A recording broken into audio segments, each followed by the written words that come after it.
किसके हाथ में होगा भारत का भविष्य, राहुल गांधी या नरेंद्र मोदी? सत्ताधारी पार्टी भारतीय जनता पार्टी जो मौजूदा सरकार है, जिनके साथ आरएसएस और कई मुख्य कमेटियां, कई मुख्य संगठन उनके साथ में काम कर रहे हैं।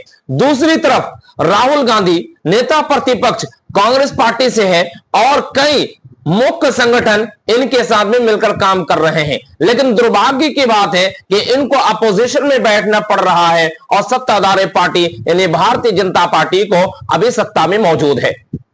लेकिन भारत का भविष्य, भारत किस एंगल से देख रहे हैं?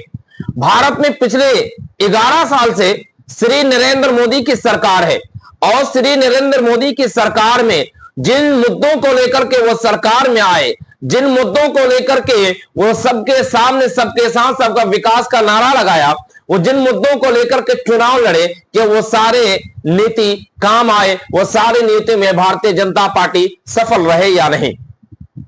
जिस दूसरी तरफ राहुल गांधी जो एक सिंपल और साधारण आदमी जो टी शर्ट पहन करके लोगों के बीच में पहुंच जाते हैं, संसद तक पहुंच जाते हैं और लोगों के साथ में एक विजन रखने की कोशिश करते हैं। श्री नरेंद्र मोदी जब सत्ता में आए थे तब उन्होंने कहा था कि सबके साथ सबके विकास, और उन्होंने कभी ये कह रहे कि मैं चौकीदार हूं, झोला लेकर चल पड़ूंगा। और जब वो सत्ता में आए तो विदेश दौरे करना शुरू कर दिए और विदेश दौरा इसका इतना ज्यादा हो चुका है कि ये किसी से छुपा हुआ नहीं है। लेकिन जब देश के अंदर कोई संकट आते हैं और विदेश नीतियों पर जब बात होती है तो दूसरी संसद को भेजने की प्रयास करते हैं। दूसरी तरफ वो कहते हैं कि सबके साथ सबके विकास, लेकिन एक समुदाय को हमेशा टारगेट करते हैं, चाहे वो भारतीय जनता पार्टी के किसी भी पद के नेता हो, चाहे वो विधायक हो, चाहे वो सांसद हो, चाहे उनके कार्यकर्ता हो, वो भारतीय जनता पार्टी हमेशा एक समुदाय को टारगेट में लेकर रहते हैं। और दूसरी तरफ राहुल गांधी जो सबके साथ सबके विकास की बात तो नहीं करते, लेकिन एक विजन और एक सोच के साथ आगे बढ़ रहे हैं, जिसके लिए वह हमेशा उनके बीच पहुंचते हैं, दुख दर्द बांटने की कोशिश करते हैं, उनके दर्द में शरीक होने की कोशिश करते हैं। अभी हाल ही का मामला लीजिए, पहलगाम में जब हमले हुए और भारतीय जनता पार्टी की मौजूदगी में जो हमले हुए और उस हमले में 28 पर्यटकों की जान चली गई। श्री नरेंद्र मोदी सऊदी अरबिया में थे, वहां से दौड़े भागते इंडिया पहुंचे और दिल्ली से सीधा बिहार पहुंच गए और बिहार में एक जनसभा को संबोधित किए और चुनावी रैली करना शुरू कर दिए। लेकिन दूसरी तरफ राहुल गांधी वो कश्मीर पहुंचे, पहलगाम पहुंचे और वहां के लोगों के साथ मिले, उनके लोगों के साथ बातचीत की और वहां पे hospital door to door campaigning करके उन लोगों के हालचाल जाना। जब पूंछ में हमले हुए पाकिस्तान की तरफ से तो नरेंद्र मोदी की तरफ से एक शब्द नहीं निकले, लेकिन राहुल गांधी पहुंचे, उनके परिजनों से मिले, उन लोगों के दुख दर्द को जाना। लेकिन दूसरी तरफ प्रधानमंत्री वहीं से कुछ दूर एक रेलवे के उद्घाटन के लिए पहुंच गए। जब सबके साथ सबके विकास की बात कर रहे हैं तो देश के अंदर 1,70,000 करोड़ का कर्ज और ऐसी हालत में श्री नरेंद्र मोदी 8,000 करोड़ का प्लेन खरीदे, एयरक्राफ्ट खरीदे। जिस वक्त देश के 80% लोग राशन पर निर्भर करते हैं, ऐसे वक्त में संसद के वेतन बढ़ाना और उनको रेलवे टिकट का फ्री दिया जाना और 23 से ज्यादा एयरलाइन के टिकट फ्री देना और उनके भत्ता को बढ़ाना, यह सोच कहां तक दुरुस्त है। और एक तरफ भारतीय जनता पार्टी पूरी तौर पर हर चुनावी जनसभा के बाद और हर सभा के बाद ड्रेस ही बदलते हैं, दूसरी तरफ एक सिंपल और साधारण टी शर्ट के साथ वो हर जगह पहुंच जाते हैं।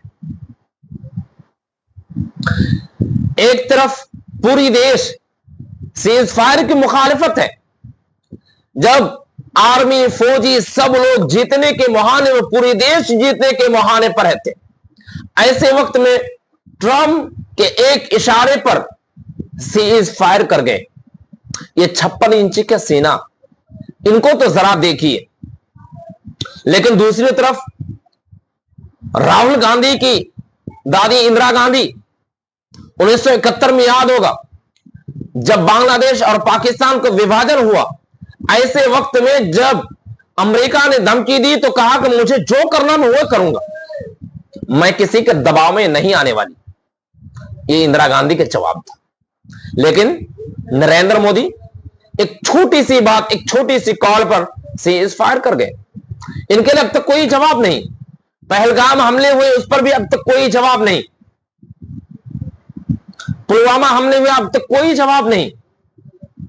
और पहलगाम हमले के 4 आतंकी जिन्होंने आतंकी मचा करके चले गए, वो सरहद में घुसे कैसे, उसके लिए भी कोई जवाब नहीं।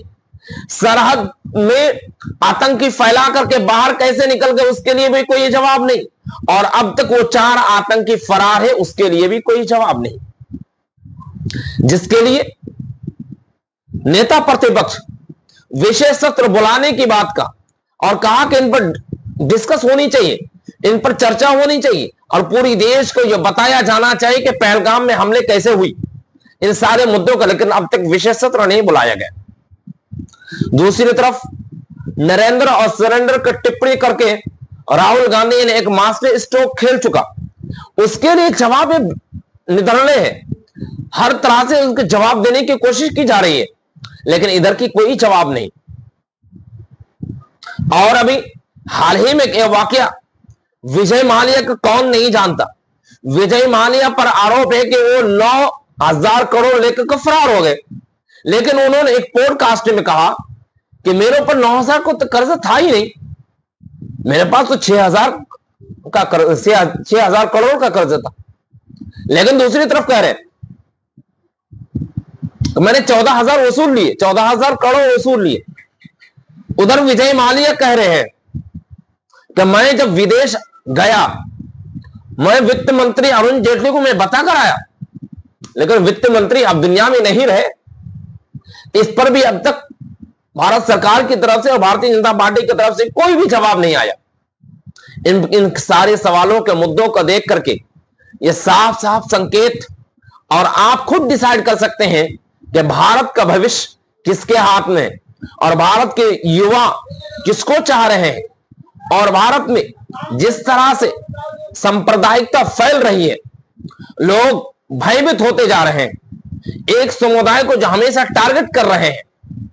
और अभी हाल ही में बिहार के अंदर चुनाव होना है, इस चुनाव को लेकर के सभी पार्टी अपनी नीतियों के तहत अपने वोट बैंकों को साधने के लिए पूरी कोशिश में जुटी है।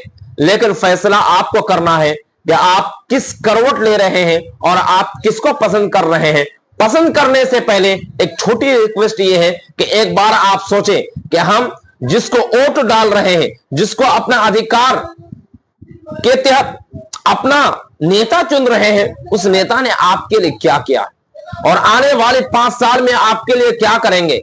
इन सारे मुद्दों को लेकर के आप एक गंभीर रूप से, एक गंभीरता के साथ आप सोच समझकर और विचार करके अपना वोट देने के लिए और अपने नेता को चयन कीजिएगा।